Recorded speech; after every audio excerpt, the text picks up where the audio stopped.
Friends, ఒక శాస్త్రవేత్త వందలాది శవాల అవయవాల్ని కలిపి మరణం లేని రాక్షసుడిని సృష్టించాడంటే నమ్మగలరా? ఈ రోజు మనం 2025లో వచ్చిన ఫ్రాంకెన్స్టైన్ అనే హర్రర్ అండ్ మిస్టరీ సైంటిఫిక్ మూవీని ఎక్స్ప్లెయిన్ చేసుకుందాం. మూవీ చాలా బాగుంటుంది, అస్సలు మిస్ అవ్వకండి. ఈ వీడియోకి 100 లైక్స్ టార్గెట్ ఇస్తున్నాం, తప్పకుండా లైక్ చేయండి. 1857లో ఉత్తర ధ్రువానికి వెళ్తున్న రాయల్ డానిస్ అనే ఒక షిప్పు హారిసాంట్ మంచులో ఇరుక్కుపోయి ఉంటుంది. ఆ షిప్పు కెప్టెన్ అండర్సన్ ఎలాగైనా మంచులు బద్దలు కొట్టి షిప్పుని ముందుకు కదిలించండి అని తన సిబ్బందికి చెప్తూ ఉంటాడు. అప్పుడే దగ్గరలో భారీ పేలుడు శబ్దం వినిపిస్తుంది. అండర్సన్ కొంతమందిని తీసుకుని ఆ ప్రదేశానికి చేరుకుంటాడు. అయితే అక్కడ ఒక వ్యక్తి కాలు విరిగిపోయి కింద పడి ఉంటాడు. కానీ అతనికి కృత్రిమంగా తయారు చేసిన కాలు ఉందని వాళ్ళు తెలుసుకుంటారు. అందుకని అతన్ని షిప్పు లోపలికి తీసుకుని వెళ్తారు. అతన్ని వెతుక్కుంటూ ఒక భయంకరమైన క్రియేచర్ అక్కడికి వస్తుంది. దానితో అండర్సన్ ఆ క్రియేచర్ ని షూట్ చేయండి అని చెప్తాడు. వాళ్ళు ఎంత కాల్చినా క్రియేచర్ కి ఏమీ కాదు. ఆ క్రియేచర్ సుమారు 6 మందిని చంపి ఆ షిప్పు పైకి ఎక్కుతుంది. అయితే ఆ క్రియేచర్ చాలా కోపంలో ఉంటుంది. అందుకని వాడు నాకు కావాలి, మర్యాదగా వాడిని నాకు అప్పచెప్పండి అని అంటాడు. అప్పుడు అండర్సన్ లారెన్స్ అనే వ్యక్తితో బ్లండర్ బస్ అనే గన్ తీసుకొని రమ్మని చెప్తాడు. ఆ వ్యక్తి ఆ పవర్ఫుల్ గన్ తో ఆ వ్యక్తిని షూట్ చేస్తాడు. దానితో ఆ క్రియేచర్ ఆ షిప్పు పై నుండి కింద పడిపోతుంది. అయినా ఆ క్రియేచర్ చావదు. వెంటనే పైకి లేచి ఆ షిప్పుని పైకెత్తడం మొదలు పెడుతుంది. అప్పుడు ఆ షిప్పు కెప్టెన్ ఆ గన్ తీసుకుని ఆ క్రియేచర్ పక్కన ఉన్న మంచుని షూట్ చేస్తాడు. దానితో ఆ క్రియేచర్ మంచు కింద ఉన్న నీళ్ళల్లో పడిపోతుంది. తర్వాత ఇందాక షిప్పు లోపలికి తీసుకొచ్చిన వ్యక్తి, దయచేసి నన్ను ఆ మంచు మీద పడుకోబెట్టండి, అది నా కోసం మళ్ళీ వస్తుంది, దానికి చావనేదే లేదు, లేదంటే అది మీ అందరినీ చంపేస్తుందని చెప్తాడు. అప్పుడు ఆ షిప్పు కెప్టెన్, అది నీ కోసం ఎందుకు వస్తుంది, ఇంతకీ దాన్ని తయారు చేసింది ఎవరని అడుగుతాడు. అప్పుడు ఆ వ్యక్తి, దాన్ని తయారు చేసింది నేనే, నా పేరు విక్టర్ ఫ్రాంకెన్స్టైన్ అని తన స్టోరీ చెప్పడం మొదలు పెడతాడు. విక్టర్ గొప్ప ధనవంతుల కుటుంబంలో జన్మించాడు. విక్టర్ వాళ్ళమ్మ తెచ్చిన కట్నంతో వాళ్ళ నాన్న ఇంకా గొప్ప ధనవంతుడయ్యాడు. విక్టర్ తండ్రి ఎక్కువగా ఇంట్లో ఉండేవాడు కాదు, అప్పుడప్పుడు మాత్రమే తన ఎస్టేట్కి వచ్చేవాడు. అతను విక్టర్ ని, తన భార్యని చాలా నీచంగా చూసేవాడు. అయితే విక్టర్ వాళ్ళ నాన్న ఒక పెద్ద డాక్టర్, అందుకని తన కొడుకుని కూడా డాక్టర్ చెయ్యాలని ఇక్కడికి వచ్చినప్పుడల్లా విక్టర్ కి పాఠాలు చెప్తూ ఉంటాడు. నెక్స్ట్ రోజు విక్టర్ వాళ్ళ నాన్న ఆస్తి వ్యవహారాలు చూసుకోవడానికి బయలుదేరుతూ ఉంటాడు. అప్పుడే విక్టర్ వాళ్ళ అమ్మకి పెయిన్స్ రావడం జరుగుతుంది. అందుకని విక్టర్ వెంటనే వాళ్ళ నాన్నని పిలుస్తాడు. కానీ విక్టర్ వాళ్ళమ్మ ఒక మగబిడ్డకు జన్మనిచ్చి చనిపోతుంది. దానితో విక్టర్ ఒంటరివాడైపోతాడు. కొన్ని రోజుల తర్వాత విక్టర్ తమ్ముడు విలియం ని వాళ్ళ నాన్న ఎంతో ప్రేమగా చూసుకుంటూ ఉంటాడు. విక్టర్ ని అస్సలు పట్టించుకునేవాడు కాదు. అయితే విక్టర్ కి వాళ్ళమ్మంటే చాలా ఇష్టం. అందుకని నువ్వు ఇంత పెద్ద డాక్టర్ అయ్యిండి కూడా అమ్మని ఎందుకు కాపాడలేకపోయావని వాళ్ళ నాన్నని ప్రశ్నిస్తాడు. అప్పుడు వాళ్ళ నాన్న, నేను అమ్మని కాపాడాలని చాలా ట్రై చేశాను, కానీ కాపాడలేకపోయాను, అయినా మరణాన్ని జయించడం ఎవరి వల్ల కాదని చెప్తాడు. ఆ రోజు నుండి విక్టర్ ఎలాగైనా మరణాన్ని జయించాలని వాళ్ళ నాన్న కంటే పెద్ద డాక్టర్ అవ్వాలని నిర్ణయించుకుంటాడు. ఆ రోజు రాత్రి ఒక దేవత, నువ్వు మీ నాన్న కంటే పెద్ద డాక్టర్ అవుతావని విక్టర్ కలలోకి వచ్చి ప్రామిస్ చేస్తుంది. కొన్ని రోజుల తర్వాత విక్టర్ వాళ్ళ నాన్న కూడా చనిపోతాడు. అందుకని విక్టర్ తమ్ముడు విలియం వాళ్ళ బంధువుల ఇంటికి వెళ్లిపోతాడు. విక్టర్ లండన్ కి వెళ్లిపోయి శవాల మీద పరీక్ష చేయడం మొదలు పెడతాడు. 1855లో విక్టర్ ఎడిన్బర్గ్ లోని రాయల్ కాలేజీలో చనిపోయిన శవాన్ని విద్యుత్ శక్తి ద్వారా తిరిగి ఎలా బ్రతికించవచ్చో వాళ్లకు వివరిస్తాడు. ఒక శవం బ్రతకడం చూసి అందరూ ఆశ్చర్యపోతారు. అయితే కొంతమంది, ప్రాణం పోసేది దేవుడు, ప్రాణం తీసేది కూడా దేవుడే, ఇది సృష్టికి విరుద్ధంగా ఉంది అని విక్టర్ ని ఆ కాలేజీ నుండి బహిష్కరిస్తారు. అక్కడి నుండి విక్టర్ వెళ్లిపోతూ ఉండగా ఒక ఆయుధాల వ్యాపారి అయిన హార్లాండర్ అనే వ్యక్తి విక్టర్ ని కలుస్తాడు.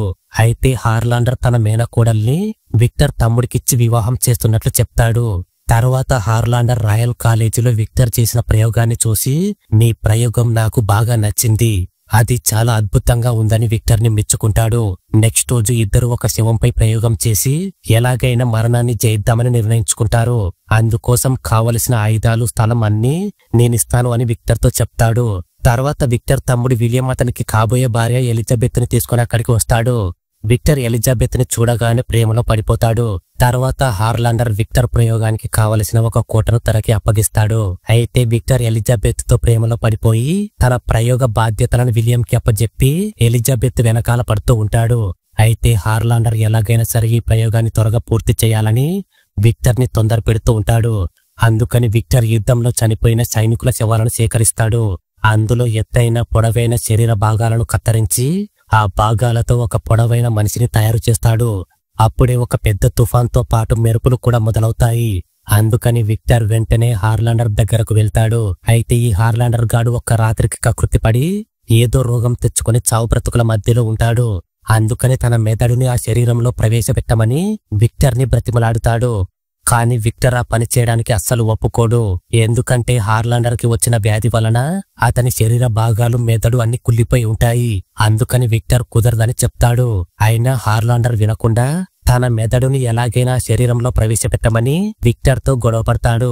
ఆ గొడవలో హార్లాండర్ పైనుండి జారిపోయి కింద పడి చనిపోతాడు. తర్వాత విక్టర్ ఆ బాడీలో ఉన్న గుండె మరియు మెదడుకు శక్తిని ఉత్పత్తి చేయడానికి శోషరస వ్యవస్థ ద్వారా విద్యుత్ ప్రవాహాలను పంపాలని అన్ని సిద్ధం చేస్తాడు. అప్పుడే ఆకాశంలో నుండి వచ్చిన మెరుపుల వలన విక్టర్ ప్రయోగం విజయవంతమవుతుంది.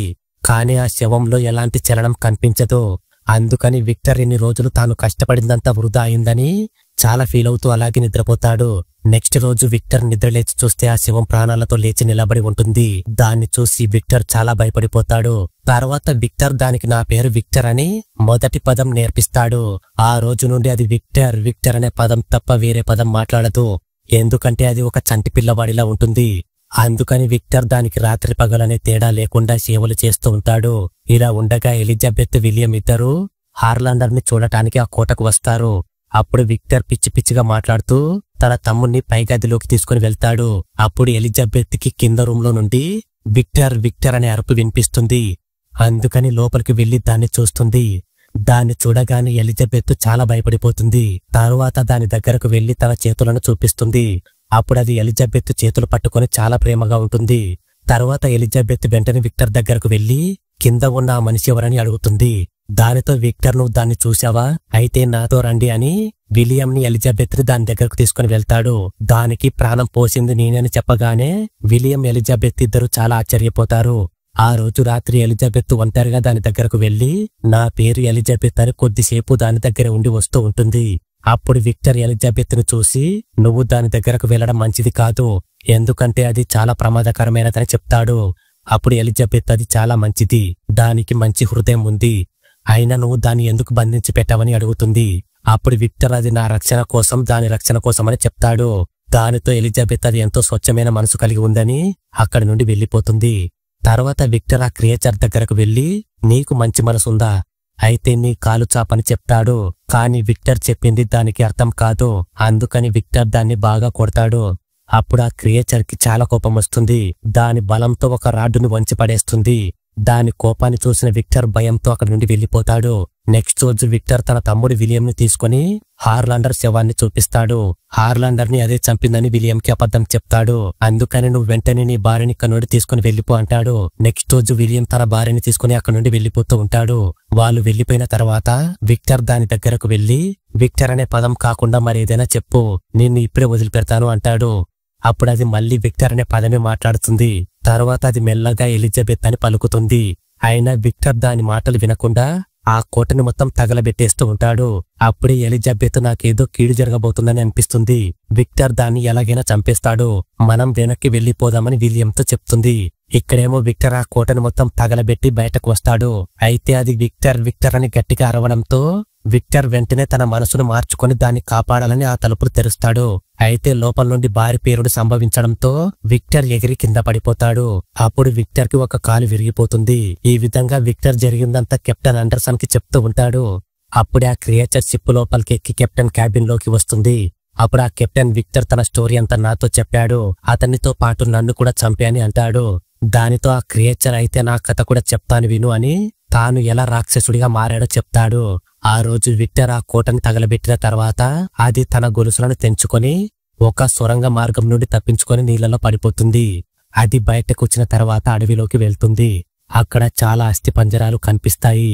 అయితే ఆ క్రియేచర్ కి బాగా చలిగా ఉండడంతో అక్కడ ఉన్న కోట్ని తీసుకుని తొడుక్కుంటుంది. అలాగే ముందుకు వెళ్తే అక్కడ కొన్ని జింకలు పండ్లు తింటూ ఉంటాయి. వాటిని చూసి ఈ క్రియేచర్ కూడా పండ్లు తినడం నేర్చుకుంటూ ఉంటుంది. అప్పుడే కొంతమంది వేటగాళ్లు ఆ క్రియేచర్ ని చూసి అది ఒక మాన్స్టర్ లా ఉంది అని భయంతో దాన్ని షూట్ చేస్తారు. అప్పుడు ఆ క్రియేచర్ వెంటనే అక్కడ నుండి పారిపోతుంది. అయితే క్రియేచర్ కి తగిలిన దెబ్బలు క్షణాల్లోనే మాయమైపోతాయి. తర్వాత దానికి బాగా చలిగా ఉండడంతో పొలం మధ్యలో ఉన్న ఇంట్లోకి వెళ్లి తలదాచుకుంటుంది. కొద్దిసేపటి తర్వాత వేటగాళ్ళు ఆ ఇంట్లోకి వస్తారు. అందులో ఉన్న ఒక ముసలోడికి కంటి చూపు సరిగా కనిపించదు. అయినా తన మనవరాలికి చిన్న చిన్న పదాలు నేర్పిస్తూ ఉంటాడు. అది చూసి క్రియేచర్ కూడా పదాలు నేర్చుకోవడం మొదలు పెడుతుంది.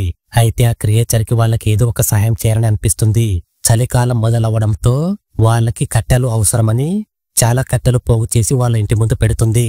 తర్వాత గొర్రెలకు కంచె కూడా వేస్తుంది. అది చూసి వాళ్ళు ఇదంతా అడవికి చెందిన ఆత్మ చేసి ఉంటుందని అనుకుంటారు. అందుకోసం వాళ్ళు ఆ క్రియేచర్ కి తినడానికి ఫుడ్, తొడుక్కోవడానికి బట్టలు బయట పెడుతూ ఉంటారు. నెక్స్ట్ రోజు కొన్ని తోడేలు చాలా గొర్రెల్ని చంపేస్తాయి. అందుకని వాళ్ళు ఈ చలికాలం పోయిన తర్వాత తిరిగి ఇక్కడికి రావాలని అనుకుంటారు. అయితే ఆ ముసలోడు నేనెక్కడికి రాను, నేను ఇక్కడే ఉంటాను, మీరు వెళ్ళండి అని చెప్తాడు. తర్వాత క్రియేచర్ ముసలోడితో స్నేహం చేస్తుంది. ఆ ముసలోడు ఆ క్రియేచర్ కి చదవడం మాట్లాడడం నేర్పిస్తాడు. ఒకరోజు ఆ క్రియేచర్ కి నేనెవరిని ఎక్కడి నుండి వచ్చాను అని డౌట్ వస్తుంది.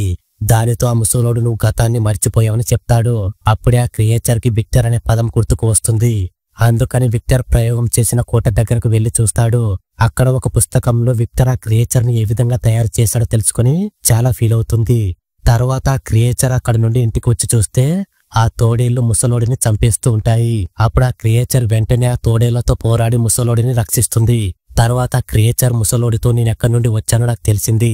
నన్ను కొన్ని వందల శవాల అస్థి పంజరాలతో తయారు చేశారు. పక్కన పడేసిన శవాల భాగాలతో నన్ను సృష్టించారు. నేను ఒక రాక్షసుని అని చెప్తాడు. అయితే ఆ ముసలోడికి బాగా గాయాలు అవడంతో అక్కడే చనిపోతాడు. అప్పుడే ఆ ముసలోడికి సంబంధించిన వ్యక్తులు అక్కడికి వస్తారు. ఆ క్రియేచర్ ఆ ముసలోడిని చంపేసిందని భావించి ఆ క్రియేచర్ ని షూట్ చేసి చంపేస్తారు. కొన్ని గంటల తర్వాత ఆ క్రియేచర్ కి మళ్లీ ప్రాణం వస్తుంది. ఈ లోకంలో తనకంటూ ఎవరూ లేనప్పుడు చావు ఒక్కటే ప్రశాంతతనిస్తుంది. అలాంటి చావు కూడా తనకు లేకుండా చేశాడు అని విక్టర్ పై చాలా కోపం వస్తుంది.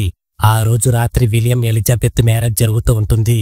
అప్పుడు ఆ క్రియేచర్ విక్టర్ దగ్గరకు వెళ్లి ఇలా అంటుంది, నేను ఒంటరిగా ఉండలేకపోతున్నాను, కాబట్టి నాలాంటి దాన్ని ఇంకొకటి సృష్టించమని అడుగుతుంది.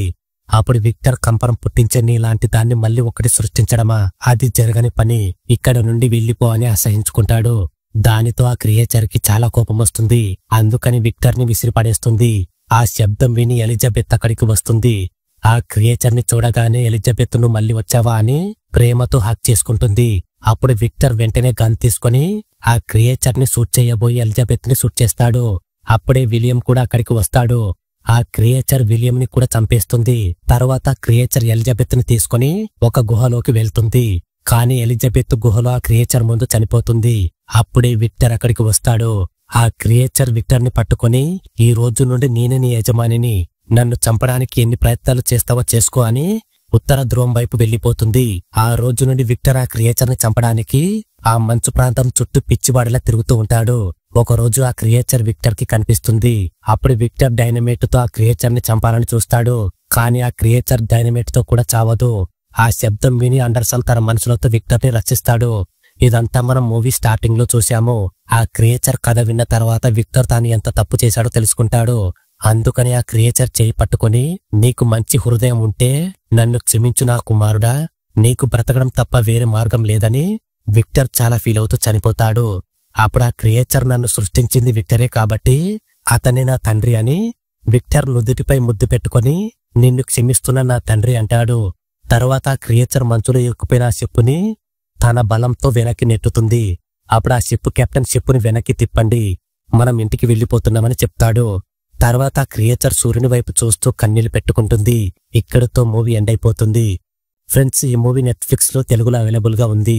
చూడకపోతే డెఫినెట్లీ ట్రై చేయండి. ఈ వీడియో నచ్చితే లైక్ చేసి మీ ఫ్రెండ్స్ అందరికీ షేర్ చేయండి. అలాగే మా ఛానల్ ని సబ్స్క్రైబ్ చేయండి.